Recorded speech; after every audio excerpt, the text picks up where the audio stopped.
Islamabad, in a significant and tense diplomatic development, senior Iranian official Mohammad Bagher Ghalibaf has issued a strong statement following high-level negotiations between Iran and the United States held in Pakistan's capital, Islamabad.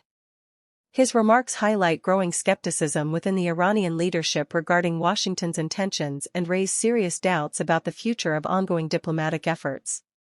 Speaking after the conclusion of the latest round of talks, Ghalibaf, who led the Iranian delegation, emphasized that the responsibility now lies with the United States to prove whether it can earn Iran's trust. His statement comes at a time when global attention is focused on these negotiations, which many had hoped would ease rising tensions in the Middle East and pave the way for renewed diplomatic engagement. According to Ghalibaf, Iran entered the talks with a genuine willingness to engage in constructive dialogue. He revealed that prior to the negotiations, he had clearly stressed the importance of sincerity and commitment from both sides.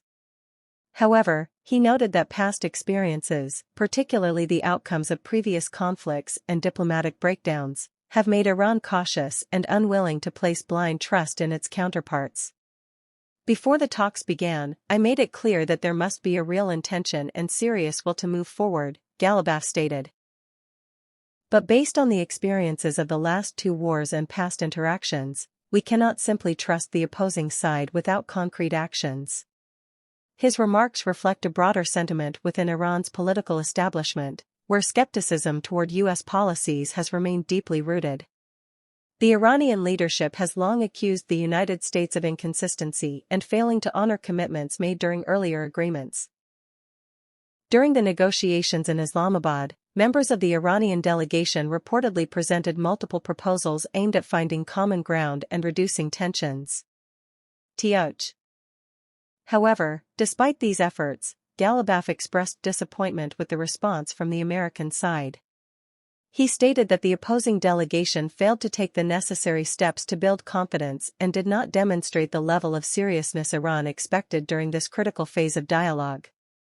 Throughout the discussions, my colleagues in the Iranian delegation put forward various constructive proposals, he said.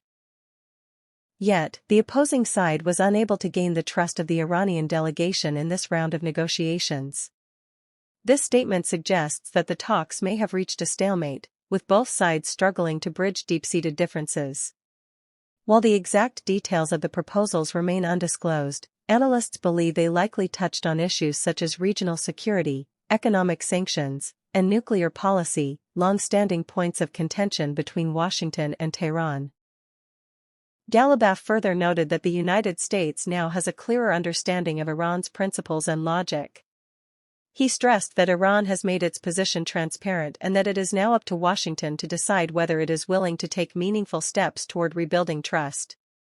The Americans now understand our logic and our principles, he said. The decision is theirs, whether they can take the necessary actions to earn our trust or not. In a particularly strong part of his statement, Ghalibaf reaffirmed Iran's commitment to defending its national rights through all available means.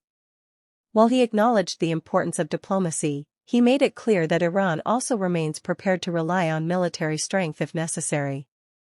We believe in diplomacy, but at the same time, we also believe in military resistance when it comes to defending the rights of the Iranian people, he declared. He referenced what he described as Iran's successes during a recent 40-day war, stating that these achievements have strengthened the nation's resolve and will not be compromised under an